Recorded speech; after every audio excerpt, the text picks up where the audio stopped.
വീഡിയോയിലേക്ക് എല്ലാവർക്കും സ്വാഗതം. ഇന്ന് നമ്മൾ ചെയ്യുന്ന വർക്കിന് വേണ്ട ടൂൾസ് എന്തെല്ലാമാണെന്ന് വെച്ചാൽ, ഒന്ന് ബ്രഷ് വേണം, റോളർ വേണം, ഹാൻഡ് സാൻഡർ വേണം, ക്ലോത്ത് പേപ്പർ വേണം, പുട്ടി ബ്ലേഡ് വേണം. നമ്മൾ ഉപയോഗിക്കുന്ന മെറ്റീരിയൽ സിന്തറ്റിക് പ്ലാസ്റ്റർ ആണ്, അതായത് ചെറിയ തരിയോട് കൂടിയ സിന്തറ്റിക് പ്ലാസ്റ്റർ. ഞാൻ ഉപയോഗിക്കുന്നത് ബർജർ പ്രൈൻ്റെ റഫ് ആൻഡ് ടഫ് എന്ന് പറയുന്ന പ്രോഡക്റ്റിൻ്റെയാണ് സിന്തറ്റിക് പ്ലാസ്റ്റർ. ഇത് ഉപയോഗിക്കേണ്ട രീതി എന്ന് വെച്ചാൽ, നമ്മൾ ഏത് വാളിലാണോ അപ്ലൈ ചെയ്യാൻ ഉദ്ദേശിക്കുന്നത് ആ വാൾ നന്നായി ക്ലീൻ ചെയ്തതിന് ശേഷം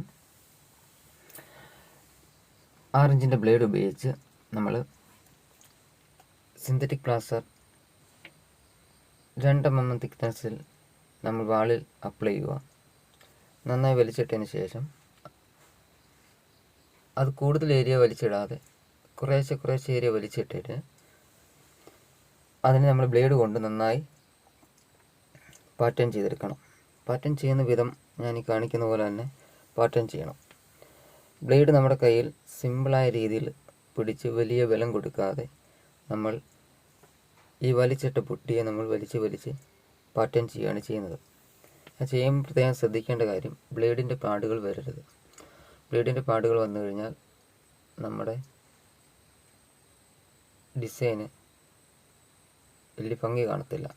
ബ്ലേഡ് പാടില്ലാതെ നമ്മൾ ഭംഗിയായിട്ട് അത് വലിച്ചിടാൻ ശ്രമിക്കും, എങ്കിലേ ആ ഒരു വർക്ക് നല്ല ഫിനിഷായിട്ട് നമുക്ക് കിട്ടും. അതുകൊണ്ട് ബ്ലേഡ് പാടില്ലാതെ നമ്മൾ വർക്കിനെ ബ്ലേഡ് കൊണ്ട് തന്നെ വലിച്ചിടാൻ ശ്രമിക്കുക. അതാണ് ഈ വർക്കിൻ്റെ ബ്യൂട്ടി.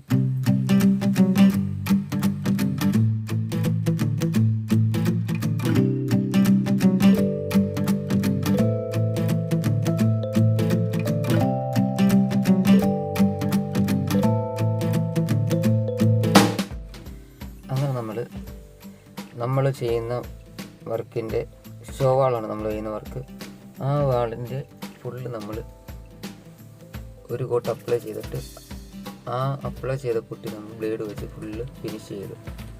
എന്നിട്ട് ഒരു ദിവസം നമ്മൾ വെയിറ്റ് ചെയ്ത് നന്നായി ഡ്രൈ ആകും. നന്നായി ഡ്രൈ ആയി കഴിഞ്ഞാൽ നമുക്കതിന് മുകളിലൂടെ സാൻഡ് പേപ്പർ ഉപയോഗിച്ച് സാൻഡ് ചെയ്യാനുള്ളതാണ്. അതായത് ഉയർന്നു പൊങ്ങി നിൽക്കുന്നതെല്ലാം ഒരേ ലെവലിൽ നമ്മൾ അത് സാൻഡ് ചെയ്തെടുക്കും. അതിനുവേണ്ടി നമ്മൾ ഒരു ദിവസം അതിന് ഡ്രൈ ആവാനായിട്ട്, ആ മെറ്റീരിയൽ ഡ്രൈ ആവാനായിട്ട് നമ്മൾ വെയിറ്റ് ചെയ്തു. പിറ്റേ ദിവസം നമ്മൾ 80-ൻ്റെ ക്ലോത്ത് പേപ്പർ അല്ലെങ്കിൽ എമരി പേപ്പർ ഉപയോഗിച്ച് നമ്മൾ ഹാൻഡ് സാൻഡറിനകത്തിട്ട് നമ്മൾ ഈ പുട്ടിയെ നന്നായിട്ട് അതിൻ്റെ ടോപ്പ് നമ്മളൊന്ന് സാൻഡ് ചെയ്യണം. ഹാൻഡ് സാൻഡർ ഉപയോഗിക്കുന്ന എന്തിനാന്ന് വെച്ചാൽ, ഇതാകുമ്പോൾ ഒരേ ലെവലിൽ തന്നെ നമ്മുടെ വർക്ക് നല്ല ഫിനിഷായിട്ട് നിൽക്കും. അതിൻ്റെ ടോപ്പ് ഒരു ലെവൽ കിട്ടും. കൈവച്ച് നമ്മൾ ഉപയോഗിച്ച് കഴിഞ്ഞാൽ അത് പല രീതിയിലായിരിക്കും. അപ്പം നമ്മുടെ വർക്കിനൊരു ഫിനിഷിങ് കുറവായിരിക്കും. ഇതാകുമ്പോൾ ഒരു ലെവലിൽ വർക്ക് ഫിനിഷായിട്ട് നമുക്ക് കിട്ടും. അതിനുവേണ്ടിയാണ് ഹാൻഡ് സാൻഡർ ഉപയോഗിക്കുന്നത്. ഹാൻഡ് സാൻഡർ ഉപയോഗിച്ച് ഡ്രൈ ആയ മെറ്റീരിയലിനെ നമ്മൾ നന്നായിട്ട് സാൻഡ് ചെയ്യും. സാൻഡ് ചെയ്യുമ്പം കറക്റ്റ് ഒരേ ഫിനിഷിംഗ് ആയിട്ട് നമ്മുടെ വർക്ക് നമുക്ക് കിട്ടുന്നതായിരിക്കും. സാൻഡിങ്ങിന് ശേഷം സാൻഡ് ചെയ്ത പൊടി നന്നായി നമ്മൾ അതിൽ നിന്ന് ക്ലീൻ ചെയ്ത് കളയണം. നന്നായി ക്ലീൻ ചെയ്യണം.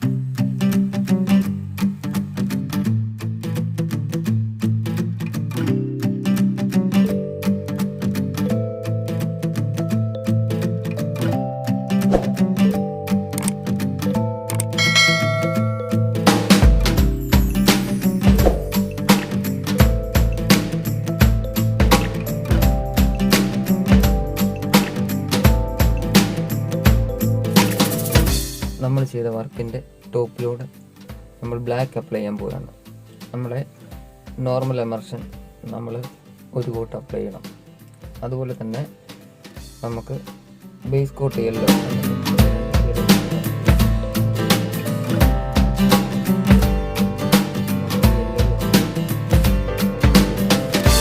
റൈറ്റ് സൈഡിലായിട്ട് നമ്മൾ ബ്ലാക്ക് അപ്ലൈ ചെയ്യുന്നു, ലെഫ്റ്റ് സൈഡിലായിട്ട് നമ്മൾ യെല്ലോ അപ്ലൈ ചെയ്യുന്നു. ഒരു കോട്ട് നമ്മുടെ വർക്കിൻ്റെ ലെഫ്റ്റ് ആൻഡ് റൈറ്റുമായിട്ടും യെല്ലോയും ബ്ലാക്കും ഫുൾ അപ്ലൈ ചെയ്തിട്ട് നമ്മൾ ഇന്നത്തെ വീഡിയോ ഇവിടെ വെച്ച് അവസാനിപ്പിക്കുകയാണ്. കാരണം കൂടുതൽ ലെങ്ത് ആവുന്നുണ്ട്. ഇതിൻ്റെ സെക്കൻഡ് പാർട്ട് അടുത്ത വീഡിയോയിൽ നമുക്ക് കാണാം. ഈ വീഡിയോ ആദ്യമായിട്ട് കാണുന്നവരാണെങ്കിൽ വീഡിയോ സബ്സ്ക്രൈബ് ചെയ്യുക. അതുപോലെ തന്നെ ലൈക്ക് ചെയ്യുക, ഷെയർ ചെയ്യുക. നെക്സ്റ്റ് വീഡിയോ നമുക്ക് ഇതിൻ്റെ ടോപ്പിൽ ടോപ്പ് കോട്ട് അപ്ലൈ ചെയ്യുന്നത് നെക്സ്റ്റ് വീഡിയോ നമുക്ക് കാണാം. ഓക്കെ, അപ്പോൾ അതുവരേക്കും ബൈ.